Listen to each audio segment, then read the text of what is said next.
The egg did not burn.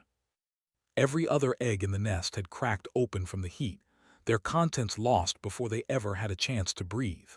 The whole ridge smelled of ash and something sweeter underneath it, something that Dara Voss did not let herself think about too long. She had been a field medic for 6 years. She knew how to file certain smells away and never open that drawer again. She moved through the wreckage on her knees, keeping low. Her unit had scattered 20 minutes ago when the Coalition patrol drones mistook their research team for a Drakari ground cell. Classic confusion. Vareth IV was supposed to be a neutral survey zone, but neutral meant something different when 11 years of war had soaked into every rock and tree root on every moon within 40 light-years of the front. Her beacon was dead. Her comm crackled static. She had her kit, her boots, and the particular stubbornness that had gotten her through worse situations than this one. She was not looking for a fight. She was looking for anyone who was hurt. The ravine opened below her without warning, a long crack in the earth half hidden under the roots of a tree that had survived the strike by pure luck. She grabbed a root to stop herself from sliding and hung there a moment, looking down. The smoke was thicker at the bottom. Something was moving in it. She climbed down anyway. The hatchling was the size of a large horse, though it was not shaped like one. It was shaped like something older than horses, older than the idea of horses, with a long neck folded against its chest and wings that had not finished growing yet. The left wing was crumpled at a wrong angle.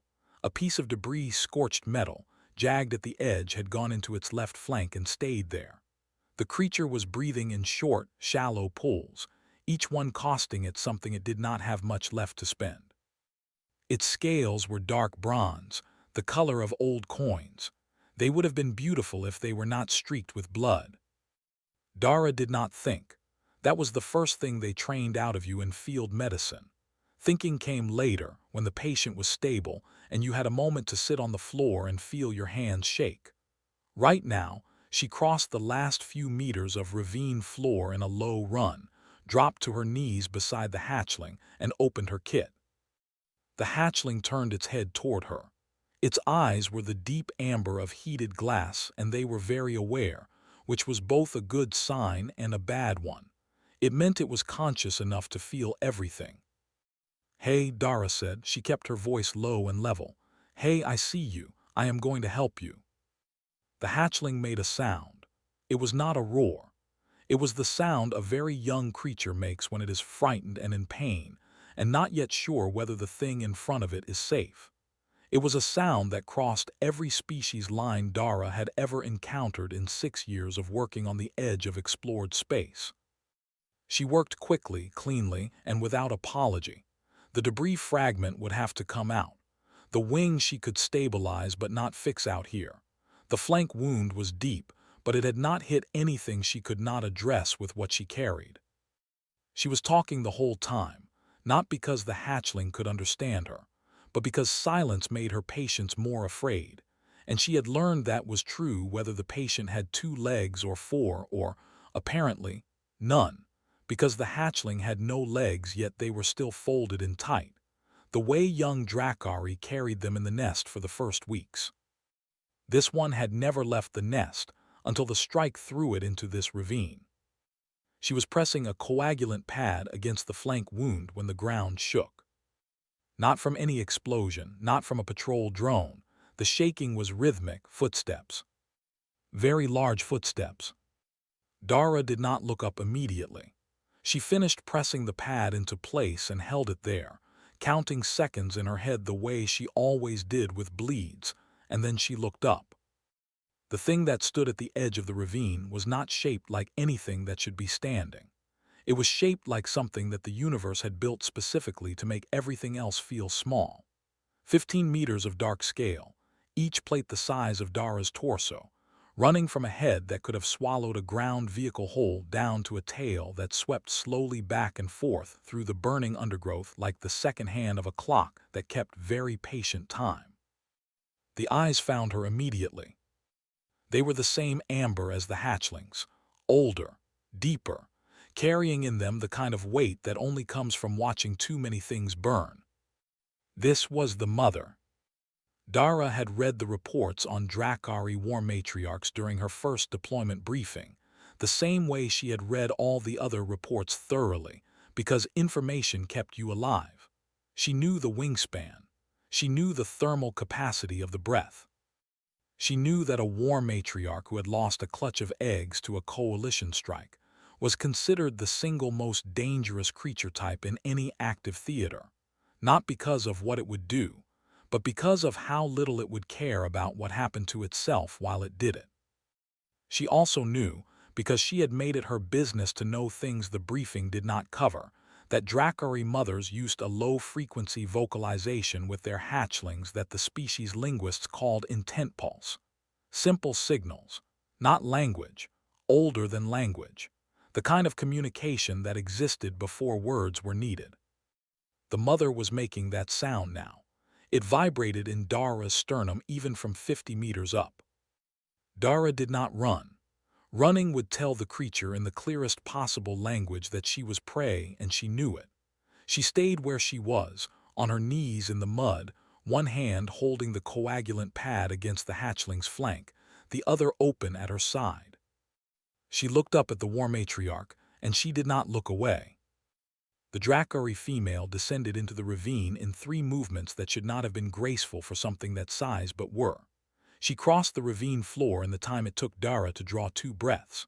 She stopped 6 meters away, close enough that Dara could feel the heat coming off her scales and could see the burn scarring along her right side, long, lateral scars, the kind made by orbital ordnance, the kind the coalition's precision strikes left when the precision was not quite precise enough.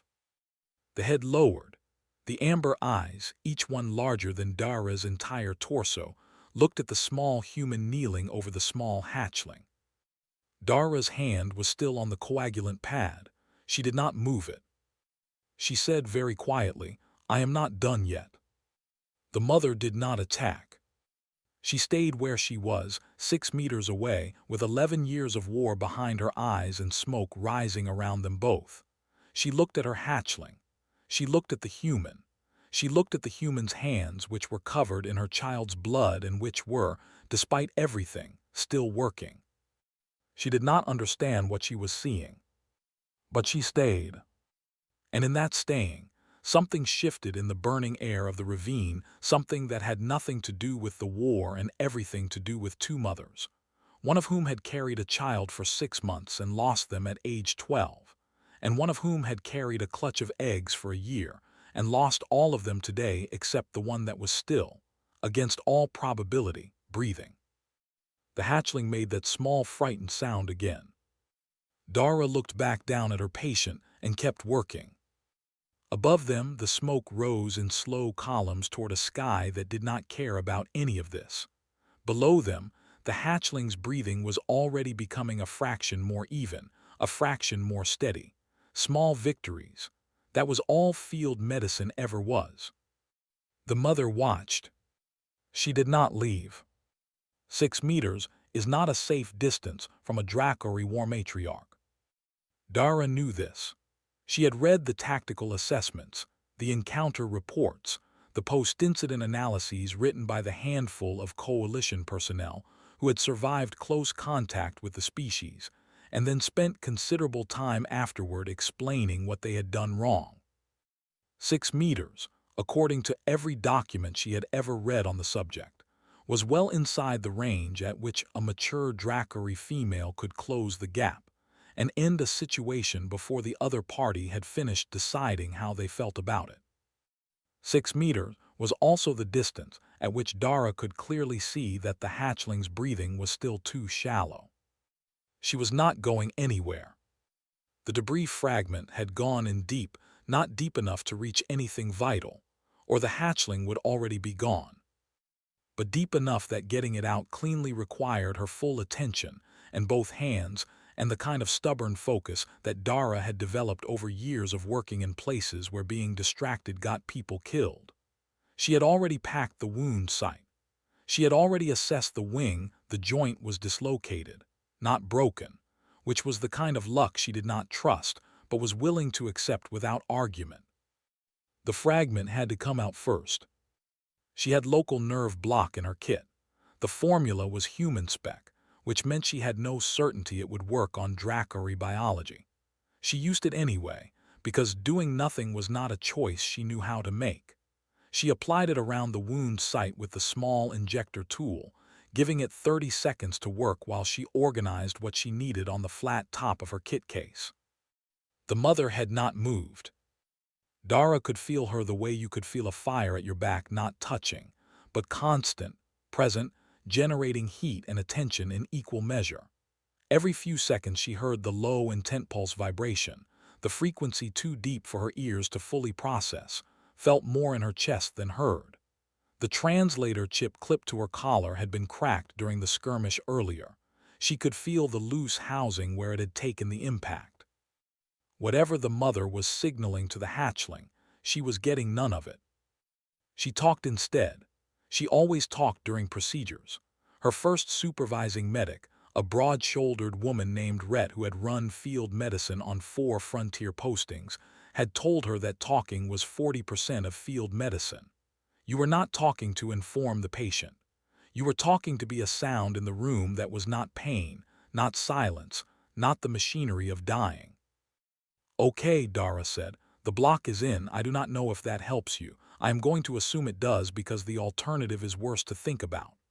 She picked up the extraction tool, a narrow instrument designed for precisely this situation, though designed with human patience in mind. She adjusted her angle. "You are going to feel pressure. That is normal. Pressure is fine. I need you to stay as still as you can." The hatchling's amber eyes tracked her face. It was listening to her voice even without understanding the words. Young creatures did that. They listened to tone first and content never. She started the extraction. The fragment moved on the third careful rotation. The hatchling's body jerked a full, involuntary convulsion of pain that traveled from its flank up through its neck and made it cry out, a sound high and desperate and very young, and the 6 meters between Dara and the mother disappeared in a single heartbeat. Dara did not move. The mother stopped with her head 2 feet from Dara's face. The heat was intense. The eyes were not the eyes of a creature deciding. They were the eyes of a creature already in motion and finding, at the very last possible instant, something that made the motion stop. Dara had not flinched. She had not dropped the instrument.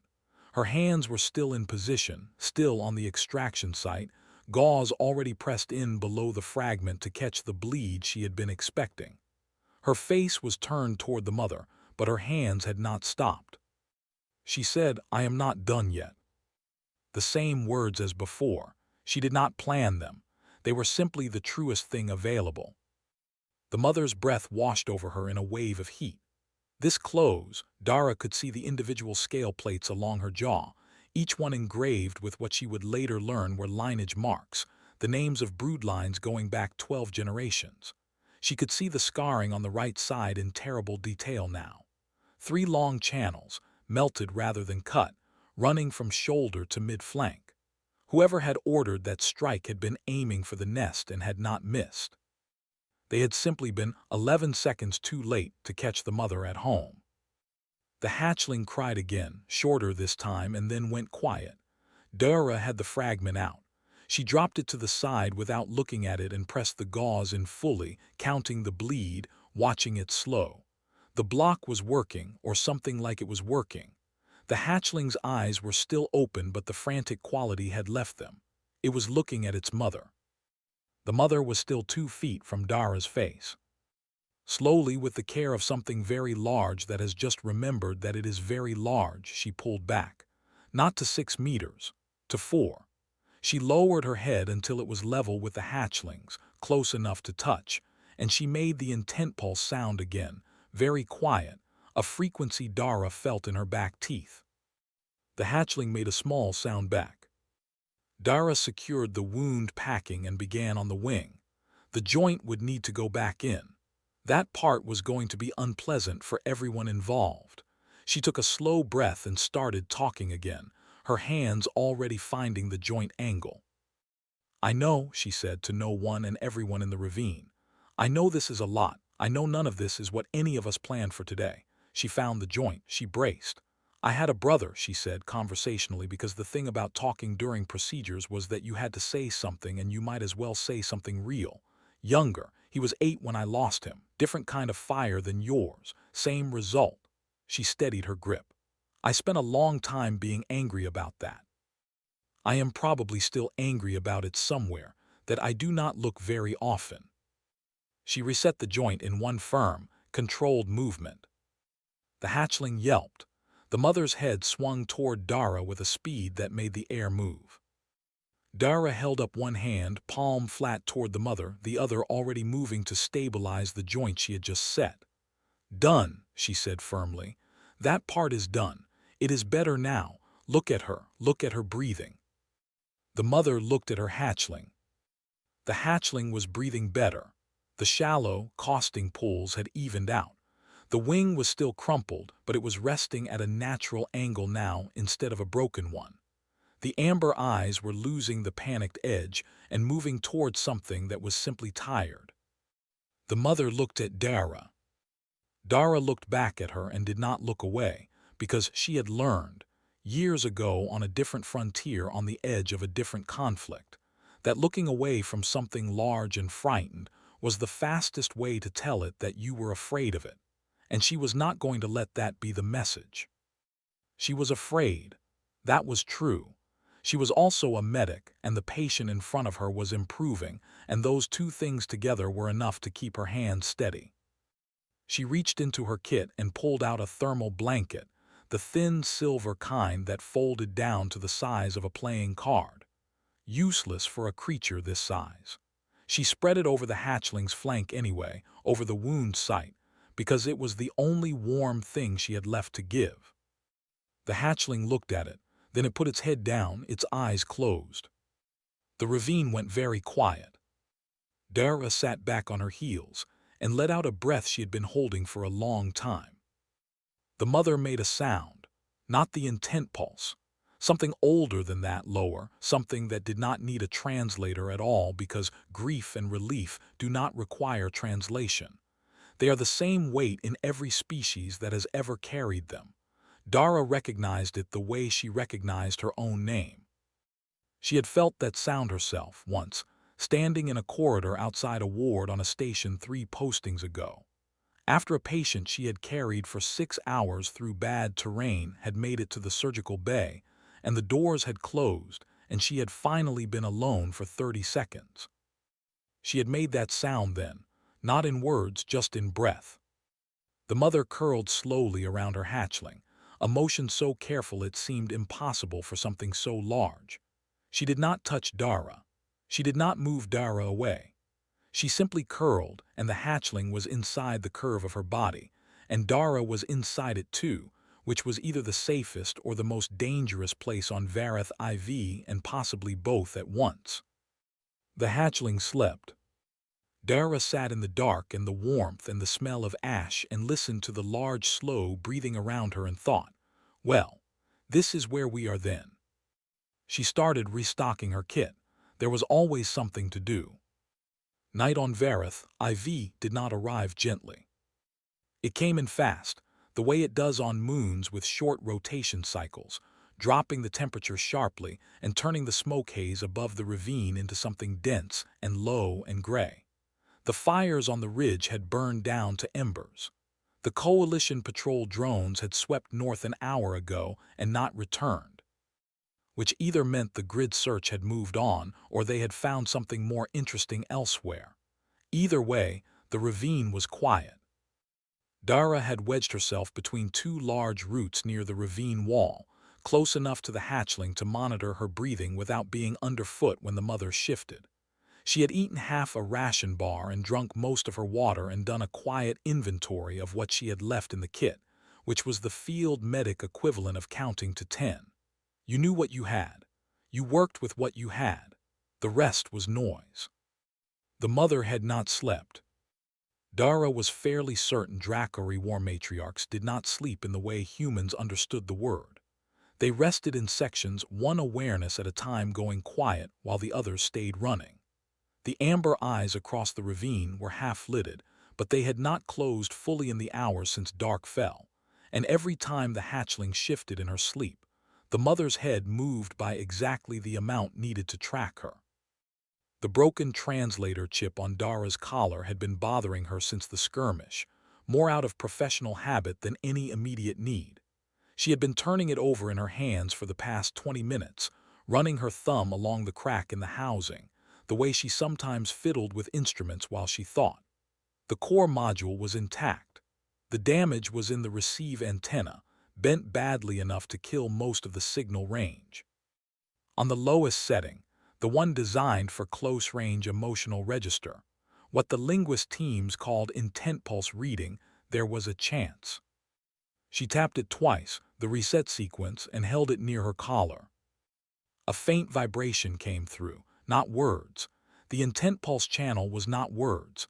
It was older than words, a frequency the Dracari had used for communication before they developed formal language, back when what mattered was not what you said but what you meant at the level underneath saying. The translator chip's lowest setting could render it, roughly, into a small set of simple concepts: danger, safe, stay, hunger, pain, come, go.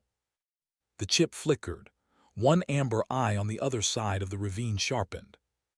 The mother had seen the light. Dara held the chip up slightly, not as a gesture of explanation. She had no reason to think the mother would recognize what it was, but because it felt dishonest to hide it. She said quietly, "I can almost hear you, a little bit, if you want to use it." The intent pulse came through the chip a second later. One concept, rendered by the cracked translator into a word that was less a word and more a shape. Why? Dara looked at the chip, then at the mother. Why what? Another pulse. The same concept, but with a different weight behind it. The chip struggled with the nuance and gave her the same word again, but the feeling that came with it was not a question about facts. It was a question about motive, about the thing underneath the action. Why are you still here? Why did you help? Why did you not run? Dara thought about that for a moment. Not because she did not know the answer, but because the answer had several parts and she wanted to give the right one first. She was hurt, Dara said. That is the short version. The pulse came back slower this time. She could feel the mother working out how to use the channel. It was not a natural tool for adult Dracari, who had their own complex language, but it was the only channel open between them, and the mother was clearly not a creature who accepted closed doors as a permanent state. The next pulse came through cleaner, two concepts held together. You coalition. Yes, Dara said. I am coalition. I'm also a medic. Those are not the same thing, even if they look the same from outside. Silence. Then slowly, a pulse that the chip rendered as something between agreement and a question. A sound that meant, I am considering whether I believe that. You do not have to believe it, Dara said. You watched me work. You can decide based on that. The mother's head lowered by a few degrees. Not toward Dara, toward the hatchling, checking, the way she had been doing every few minutes all night. The hatchling's breathing was even and deep, the sleep of something that had spent all its available energy and was now doing the serious work of healing. Dara pulled back her sleeve.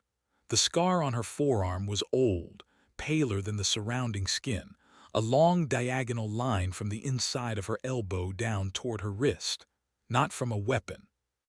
From a wall that had come down when she was 12 years old on the station her family had been passing through, which had been the wrong station to be passing through on that particular day, because of what had been in the cargo bay of the ship docked at Bay 7, and what that ship's crew had decided to do when the Coalition patrol intercepted them. A Dracari light crew, not military, a civilian vessel that had been running supplies for a resistance cell. They had not meant to bring down a wall. They had been trying to fight their way out of an inspection. Dara's brother had been on the other side of that wall. She held the scar toward the mother in the dim light, not as accusation, just as information. I know what this war has cost, she said. Not everything it has cost, not the way you know, but I know something about it. The amber eyes looked at the scar for a long time. Then the mother turned her right side toward the dim glow of the embers, and Dara saw the orbital strike scarring again in the firelight, the long lateral channels in the scale, running from shoulder to flank, the ones that did not come from a fight but from something that did not know or care about the difference between a nest and a military target. The intent pulse chip vibrated. The concept that came through was the same word it had given before, but the weight was completely different now. Before it had been a question. Now it was a statement. Same. Yes, Dara said quietly, same. They sat with that for a while. The fire on the ridge clicked and settled. The hatchling made a small sound in her sleep and then went quiet again. Dara asked, because she had been thinking about it since the ravine floor, how many were there, in the nest. She did not think the mother would answer. The intent pulse channel was not built for answers like that. But the pulse came through slowly, and the chip gave her a number that it rendered the only way it knew how, not as a digit, but as a feeling of multiplicity, of many, of a group that had been whole and was not whole anymore. Dara did not say she was sorry. She had learned, over years of delivering news that could not be fixed, that sorry was often just a word people said when they could not bear the silence. It did not help. It just filled the space where the loss was supposed to go. Instead, she said, I will remember that there were many. I will carry that. The mother looked at her for a long time. The pulse that came through next was complex enough that the chip took several seconds to process it, and then gave up on specifics and simply rendered it as, You are a very strange creature. Dara almost smiled. I know, we are told that a lot. The next pulse was slower, quieter, and the chip gave her two words that sat together in a way that felt like the beginning of something rather than the end. Tell me. Dara leaned back against the root, wrapped her arms around her knees against the cold, and started to talk. Not about the war, not about the coalition. She talked about what it meant to be a medic, where you went when you were called, what you did when you got there. The particular logic of it, which was not really logic at all but something more like a refusal to accept that the person in front of you was beyond reach without trying first. The mother listened through the long dark hours of the Vareth IV night. The hatchling slept between them. At some point before dawn, the mother sent one more pulse through the cracked chip, and the chip rendered it in the closest concept it had available, which was not quite right but was close enough. Stay. Dara pulled her jacket tighter against the cold. I am not going anywhere, she said. And she did not. They heard the boots before they saw the lights. Dara had been half dozing against the root when the sound reached her, the particular rhythm of a tactical unit moving through dense ground cover, trying to be quiet and not quite managing it. 6 people, she estimated by sound alone. Maybe 8, moving from the northeast, which meant they had picked up her last beacon ping from before the crackdown and had spent the night triangulating. She was awake and sitting upright before the first light beam crossed the ravine rim. Across from her, the mother was already standing. She had not been asleep. She rose from her rest position in total silence, which should not have been possible for something that size, and she turned toward the sounds with a stillness that was more frightening than any motion could have been. The hatchling stirred at the shift in the air and made a questioning sound, and the mother sent a single low intent pulse that settled her back down without a word. Dara stood up. She brushed the mud off her knees out of pure habit. She was thinking fast and not liking any of the conclusions she was reaching. A coalition tactical squad arriving at dawn in a Draca reactive zone with no diplomatic clearance and no advance warning was going to come down into this ravine with their weapons in hand. That was not a criticism. That was training, and training was what kept people alive on Vareth IV. The problem was that training, in this specific situation, was going to put armed personnel between a war matriarch and her hatchling, and there was no version of that scenario in any document Dara had ever read that ended well. She moved to the center of the ravine floor, positioning herself between the ravine entrance and the hatchling. She faced the direction the squad was coming from. She put her hands out at her sides, palms forward in the posture that said, "I am here. I am not a threat. Stop looking at anything except me." The first light hit her face. "Vas." The voice was male, tight with the specific relief of someone who had been searching all night and was still keeping the relief contained because the situation was clearly not resolved. "Vas, hold position. Do not move." "Lieutenant Akafor," Dara said. She had recognized his voice. She had served 2 postings with Bren Akafor, who was a thorough, careful soldier and a good man, and who was currently, she could tell by his tone, very close to making a decision she needed him not to make. "I need you to listen to me before you come down here. I need you to tell me you are not injured, and then step away from whatever is behind you." "I am not injured," she paused. "I cannot step away from what is behind me." A silence. Then light beams shifted, scanning the ravine walls, and one of them caught the full scale and size and presence of the Dracari War Matriarch, standing 15 meters behind Dara like a mountain that had decided to have opinions. And Dara heard, very clearly, the sound of multiple weapons being leveled.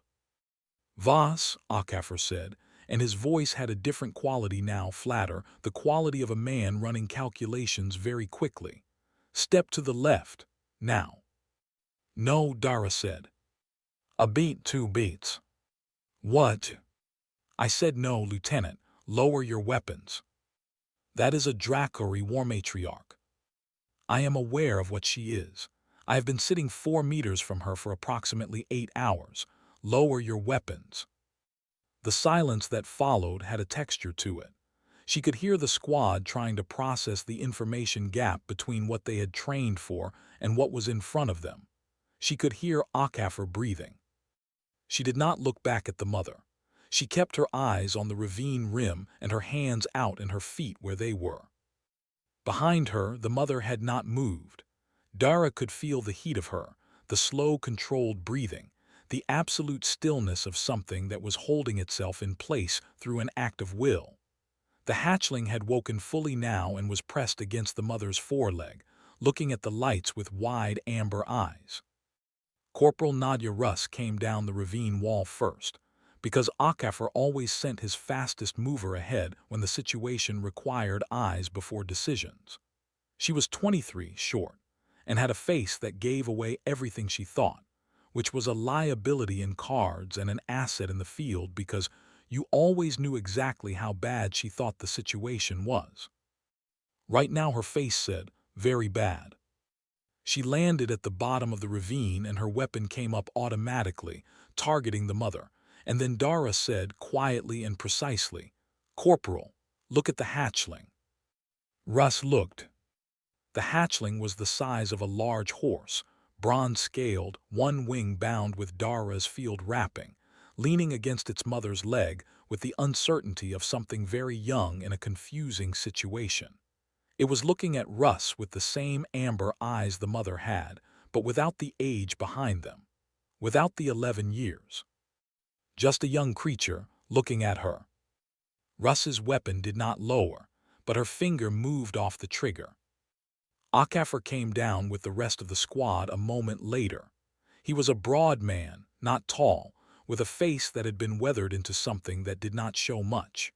He took in the ravine in 4 sweeping glances, the hatchling, the mother, Dara, and then back to the mother, and she could see him rearranging what he thought he was walking into. "Vas," he said more quietly now, "explain." "I found the hatchling after the skirmish. She was hit by debris from the orbital strike on the ridge. I treated her. The mother arrived while I was mid-procedure." Dara kept her voice flat and factual.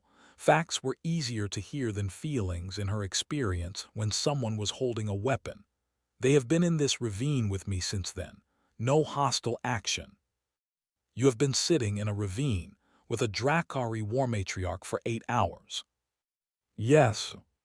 "And she did not kill you." "She did not kill me." Akafor looked at the mother for a long moment. The mother looked back at him with the patience of something very large and very old that had decided to wait and see, which was not the same as the patience of something calm. It was the patience of something that had assessed the situation and determined that moving first would not produce the outcome it wanted. Dara turned for the first time to look at the mother. She sent through the cracked chip. "They will not hurt you. I am asking you to trust me one more time." The chip barely had the range for it. She felt more than heard the pulse go out. The ravine was silent for the length of time it takes a very old and very grieving creature to decide whether one human's word is worth anything. Then the mother lowered her head, slowly, not to the ground, just enough, the way someone lowers their head when they are making a choice rather than a submission. Dara turned back to HFY. "Lower your weapons, Lieutenant," she said for the third time. "Please." HFY looked at her for a long moment. Then he looked at the mother. Then he looked at the hatchling, still pressed against the mother's foreleg, watching all of this with wide amber eyes. He lowered his weapon. He made a short gesture with his left hand, and the squad lowered theirs. Russ's went last, a second or two behind the others, and the moment it did, the tension in the ravine changed, not disappeared, but shifted into something different, something that was not yet peace but was at least not its opposite. HFY pulled out his comm. Dara could hear him cycling through the secure channels, trying to reach command, and she turned back to checking on the hatchling while he did it, because the hatchling was her patient, and the political situation was above her rank to manage, and she had learned to be very clear in her head about which problems were hers. The hatchling looked up at her when she knelt beside it. It pushed its head forward slightly, a small cautious motion. Dara put her hand up slowly, open palm, and let it decide. It pressed its nose against her palm. Behind her she heard Russ make a sound that was very quickly turned into a cough, and she heard HFY's voice on the comm saying, in the tone of a very steady man doing his best with an extraordinary situation, "This is Lieutenant HFY Vareth IV Grid 7. I'm requesting a xenodiplomacy flag on my position. Priority. Yes, priority." A pause. "I'm also requesting a resupply drop, specifically medical kit. The one I have is apparently empty." He looked at Dara when he said that last part. She shrugged. Her patient had needed what she had. The hatchling's nose was still against her palm. It was warm, and it smelled of smoke, and something underneath the smoke that she did not have a word for, something green and deep, like the first breath after rain. Above the ravine, the sky was beginning to lighten. A very pale gray at the eastern edge, where on Vareth IV the sun would eventually appear, slow and red, the way suns did on moons that borrowed their light. Dara stayed where she was. The mother watched her from across the ravine, and the great amber eyes were very still and very old, and in them, if you looked long enough and without flinching, you could see something that was not trust yet, but was the place where trust would have to start from, if it was going to start at all. HFY finished his comm call. He stood for a moment, looking at his field medic kneeling in the mud beside a Drakari hatchling with a war matriarch watching 12 meters away, and his face did the thing faces do when reality has departed sufficiently from expectation, that the only available response is to simply absorb it and move on. He sat down on a rock and started filling out an incident report. Some things did not change, even at the edge of history. The replacement translator chip arrived in the resupply drop at mid-morning, packaged between 2 ration cases and a roll of heavy-grade wound wrap that Dara had specifically requested, because the hatchling's wing binding needed upgrading. She installed the new chip in 30 seconds, tested it against a short Drakari frequency broadcast that HFY's comm had on file, and found it working clearly. She walked to where the mother was resting at the far end of the ravine and said, "I have a working translator now." The mother looked at her. The translator chip rendered the Drakari response in a flat, artificial voice that stripped all tone and left only structure. "I know. I have been watching you put it in." Dara sat down cross-legged in the mud, 6 feet from the mother's jaw. Akafar's squad was at the other end of the ravine, close enough to see, far enough to be a line on the ground rather than a presence in the conversation. They had reached an agreement about that unspoken, the way the best agreements between field personnel usually were. The squad stayed there. Dara stayed here. The mother stayed where the mother had chosen to stay, which was where the hatchling was, which was approximately where Dara was. The hatchling was sleeping again. She slept the way young creatures sleep after injury deeply, and often, the body pulling resources away from everything except the work of healing. "You speak differently through that machine," the mother said, through the chip. "Through the small, broken one, you felt like you were choosing your words carefully. This one makes you sound like a navigation system." Dara blinked. The chip removes tone. "I know. I have dealt with your species translators before. I am telling you I prefer the broken one." Dara considered that. "I will try to speak as if it is broken." Something that the translator interpreted as dry agreement came back. They were quiet for a moment, not the quiet of people who had nothing to say, the quiet of people who had too much and were deciding where to start. The mother started. "You treated her without knowing if your medicine would harm her." "Yes." "Why?" "Because doing nothing would definitely harm her. The chance of the wrong medicine is better than the certainty of no medicine." The amber eyes considered this. That is a very human way to think about risk. "Is it wrong?" "It is reckless," the mother said. Then, after a pause, "It worked. I do not have a framework for being angry about something reckless that worked." Dara thought there might be something like humor in that. She was not certain enough to respond to it as humor, so she let it sit. The mother turned her gaze to the hatchling.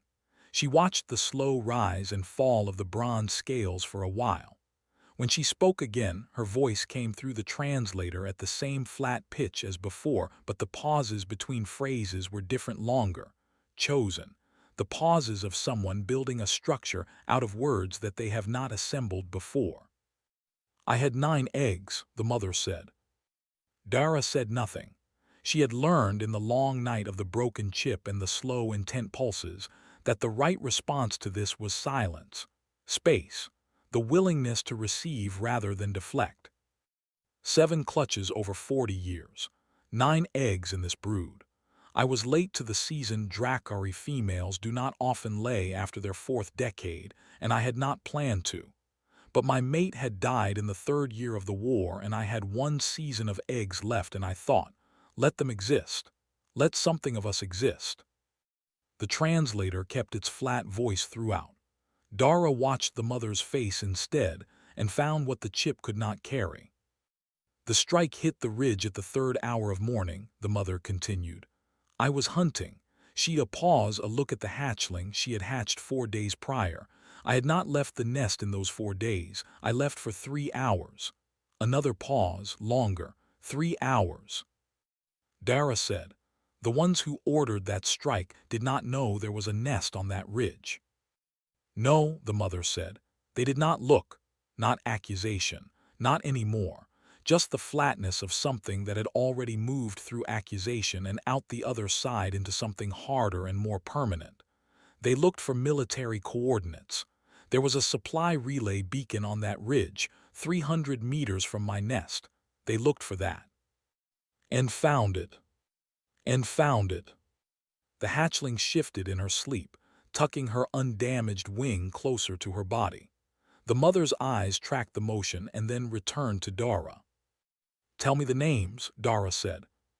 The mother went very still. "The eggs, you said you would name what you lost. Tell me their names. I told you last night I would carry them." Dara met the amber eyes. "I do not break that kind of promise." What followed was a silence long enough that Dara began to think she had made a mistake, pushed somewhere she did not have the right to push. Then the mother spoke. Not fast, not easily. 1 name at a time in Dracari, which the translator rendered in flat sounds that carried none of the shape of the words, but Dara listened to the original sounds underneath the translation and tried to hold those instead. 9 names, each one spoken the way you put something fragile down on a surface and then take your hands away and see whether it holds. When the mother finished, she was quiet again. Dara repeated the names back badly, with human pronunciation doing terrible things to sounds her mouth was not built for. The mother said, "That was awful. I know, I will practice." "Why do you need to practice? You will never need to say them to anyone." Dara said, "I will say them to myself. When I think about this, when I think about why this war should end, I will have your children's names in my mouth and I will know what they are." The amber eyes held her for a very long time. Then the mother said, "What do you want from this, from being here, from all of it?" "I told you. You told me you want the hatchling to live and to go home and for the war to stop. I have been thinking about that list for several hours. It is the strangest list of demands I have ever heard from a coalition person." "They are not demands," Dara said. "They are just things that are true. The last item, the war. You think one field medic sitting in a ravine changes that?"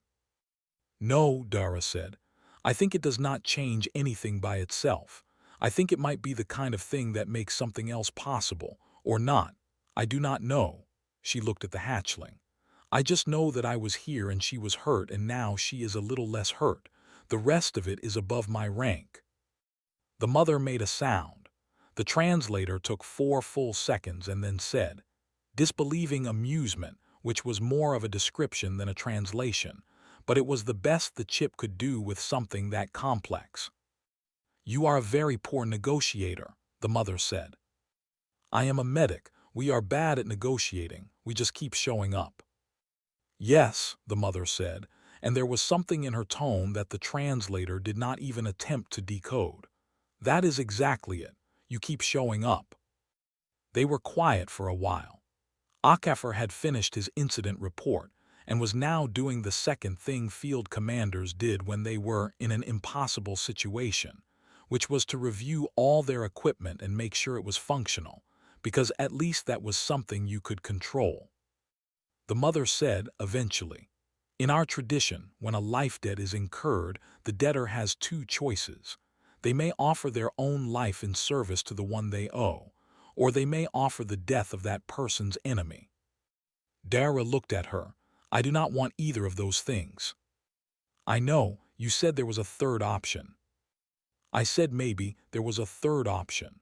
I did not have a specific third option in mind when I said it." The mother looked at her with the patience of something very old. "I have been thinking about your third option," she said, "since you named it." "You have?" "I have. You said, I want the war to stop. That is the third option. Not today, not by your doing alone, but I have a war fleet. And I have a reason now to bring it to a table instead of a battlefield. That is the third option." Dara stared at her. "You decided that while I was sleeping." "I decided it while you were repeating my children's names very badly in a language your mouth is not designed for," the mother said. "That was when I decided." Dara sat with that for a long moment. She looked at the hatchling. She said, "She is going to need a name too. The hatchling. If she is going to grow up in a world where people are talking instead of fighting, she should have a name for that world." The mother was quiet. Then she said, "In our tradition, the healer who saves a hatchling speaks the first syllable of the name." Dara looked at her. "I barely managed the 9 names." "I will teach you," the mother said simply. "You will come back. You will learn. That is part of the third option." She looked at Dara with the steadiness of something that had made up its mind a while ago and was only now getting around to telling the other party. "I decided that part while you were sleeping too." In the late afternoon light of Vareth IV, with the last of the ridge fires gone to cold ash and the diplomatic ships already burning in from orbit, Dara Voss sat in the mud of a ravine and tried to sound out the first syllable of a name in a language her mouth had never been designed to speak. She got it wrong 4 times. The mother corrected her each time, patiently, without commentary. On the 5th try, the hatchling opened one eye, looked at Dara and made a sound. The mother said she accepts it. Dara looked at the hatchling. The hatchling looked back with the same deep amber eyes as her mother, carrying not 11 years of war but 4 days of life, and now the beginning of a name. "I will practice," Dara said for the second time that day. "You will need to," the mother agreed. "But you will learn. Humans always learn. That is the only thing about your species that I have never doubted." 3 days after a field medic sat down in a burning ravine and refused to run, the coalition's senior diplomatic envoy arrived on Vareth IV with a full staff, a portable meeting suite, and a prepared statement that had been reviewed by 14 different departments and taken 6 weeks to write. The HFY War matriarch listened to the opening reading of the prepared statement for approximately 40 seconds before she turned her head toward Dara and said, through the translator chip, "Is this how they always begin?" "Usually yes," Dara said. "It is very long. They worked very hard on it." The mother turned back to the diplomatic team, waited for the envoy, a tall woman named Counselor Wen, who had 20 years of Xeno negotiations on her record, and who was currently working very hard to maintain the expression of someone who was completely in control of the situation to finish the opening paragraph, and then said, in clear translated Drakari, "I'm not here to hear a statement. I am here because the human with the broken chip asked me to come. Are you that human?" Counselor Wen looked at Dara. Dara, who was standing to the side in the position appropriate for a field medic at a diplomatic proceeding, which was to say not at the table at all, said, "No, Counselor. She asked me. I am afraid she will only speak directly with me." Wen's expression did not change in any way that was visible to someone who did not know what they were looking for. Dara had been briefed for 40 minutes about her role here, which was observer and cultural liaison, and under no circumstances primary speaker. She watched that briefing become irrelevant in real time. "Perhaps," Wen said, with the practiced grace of someone who had renegotiated her position mid-conversation many times before, Medic Voss would join us at the table. Dara joined them at the table. The hatchling followed her and lay down next to her chair, which caused a significant amount of quiet distress among the diplomatic staff, none of whom had been briefed on this, and none of whom were willing to be the one who asked a HFY War matriarch's recovering offspring to please move. The mother watched all of this from the other side of the table with the patience she had been practicing for 3 days, which was a different kind of patience than the 11 years kind. This one had a direction to it. What followed was not a negotiation in the formal sense. It was not possible to call it an agreement. The documents produced over the next 2 days were frameworks, careful, narrow, incomplete documents that said, at their core, one thing. Both sides would send representatives to talk before they fired. That was all. It was a structure built out of almost nothing. It would take years to put walls on it if it survived, which was not certain. But it was a structure.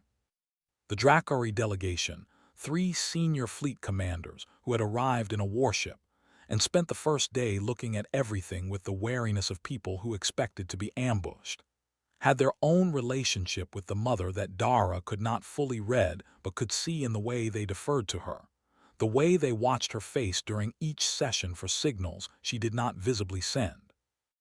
On the second day, one of the fleet commanders, an older female with silver markings at her jaw, that the translator said indicated senior military rank, crossed the room to where the hatchling was sitting with Dara during a recess, and stood there looking at them for a long time. Then she said to the mother, not to Dara, "The debt is real, you let it change you." The mother said, "Yes." The fleet commander looked at Dara. "The hatchling has bonded to this one." "Yes," the mother said again. "That is," the commander stopped. The translator struggled and gave up on specifics, rendering the rest of the sentence as a concept for which there is no direct equivalent, relating to the significance of a young HFY bonding to a non-HFY member of a species currently in active conflict. The commander looked at Dara for a long moment more, then said directly to her in careful translated Drakari, "You have no idea what you have done." Dara said, "I am frequently told that. It has not been wrong yet." Something crossed the commander's face that the translator, after a long pause, called consideration of a new category. On the third day, the framework documents were signed. Not with ceremony, the Drakari did not have a signing tradition, and the coalition's usual ceremony felt hollow in a portable meeting suite in a ravine on a moon. So Wen had quietly abandoned it, but in the plain functional way of people who have decided to commit to something, and do not need theater to make it real. When the session closed, the diplomatic teams moved to their respective ships. The Drakari commanders returned to their warship, which had spent 3 days in orbit and had not fired on anything, which was its own kind of statement. Akafer's squad, who had been running perimeter security and had grown by small increments less tense over the 3 days, began the work of packing down their position. Dara stayed in the ravine. The mother came to stand before her, in the same place she had descended to 3 days ago with smoke at her back and a killing decision half made. She was the same size, the same weight, the same scarring. She was, in every physical sense, unchanged. She said, "You are going back with the coalition ship." "Yes," Dara said. "I have a posting. Technically, I have been absent from it for 3 days without leave, but I am told the paperwork has been arranged." She looked up at the mother. "You are going back to Drakari space." "Yes." The mother looked at the hatchling, who was pressed against Dara's knee in the way she had settled into over the past 3 days, with the confidence of a creature that has decided something and does not understand why everyone else is still discussing it. "She will come with me." "I know. She will need to learn what you know. Medicine, your kind of medicine, the kind that goes toward hurt things instead of away from them." The mother's voice through the translator was still flat, still stripped of tone, but the pauses were exactly where they should be. "You will come back. That is the arrangement. I decided it. You are a medic and she is going to be large enough in 3 years to carry a crew, and she should know what to do with injured things she finds." Dara looked at her. "You want me to teach her?" "I want you to come back and teach her. Yes, that is the life debt repaid in the third option. You give back what you give. You gave her life. You will give her the knowledge to preserve life. That is the shape of it." Dara was quiet for a moment. Then she said, "My posting is on the Argent Run. That is 6 weeks from here at standard speed." "Then you will take leave in 6 weeks." The mother's eyes were very level. "You have earned it." "I am told field medics accumulate a great deal of leave that they do not take." Dara opened her mouth. She closed it. She said, "You looked up field medic leave policy." "I asked the soldier with the incident reports," the mother said. "He was very informative. He also seemed relieved to have something to talk about other than the current situation." Akafer, when Dara looked at him across the ravine, was looking at his equipment inventory with great concentration. She turned back to the mother. The hatchling pushed her head against Dara's hand in the motion she had been making since the second day, deliberate and unhurried, as if she had been doing it for years and expected to do it for many more. Dara put her hand on the hatchling's head, between the small ridge horns that would be large in a few years, and held it there. She said to the mother, "I still cannot say her name right." "No," the mother agreed. "You cannot, you will learn. I will need a lot of sessions." "Yes, come back in 6 weeks. We will have time." Dara nodded. She took her hand from the hatchling's head slowly, the way you take your hands off something fragile when you have to let it stand on its own. The hatchling watched her with amber eyes that did not fully understand departure yet because she was 4 days old and had not learned about it. She would in time. She would learn that too. Dara picked up her kit and walked to the coalition ship that was waiting at the ravine's north end, the one that was going to take her back to her posting and her patients, and the ordinary ongoing work of being the person who showed up for the hurt things. She did not look back, not because she did not want to, but because she was already thinking about the return, about the words she had to practice, about a name in a language her mouth was not built for that she was going to learn to say anyway, one syllable at a time. The historians, later, would record the Vareth IV framework as a minor early document in the long process that eventually became the Dracari Accords. They would write about Counselor Wen's role, and the three Dracari fleet commanders, and the political conditions that had made the moment possible. They would note in a footnote that the initial contact was made by a field medic. They would not note what the field medic had said, or done, or refused to do, because those things do not fit in a footnote. What they could not record at all was the mother, standing at the edge of the ravine as the ship lifted, watching it go with amber eyes that were a fraction, a very small fraction, less heavy than they had been 4 days ago. 11 years of weight does not lift in 3 days. But it shifts when something new has been added on the other side of the scale, when a creature that had every reason to run has knelt in the mud instead and worked with steady hands. Humanity has never been the largest species in explored space. They have never been the oldest. They have never been the one with the longest memory or the most powerful weapons or the greatest tolerance for heat or cold or the dark between stars. They have simply and persistently, and against a great deal of evidence that this was a good strategy, been the ones who tried the third option. It does not always work. It worked this time. That is enough.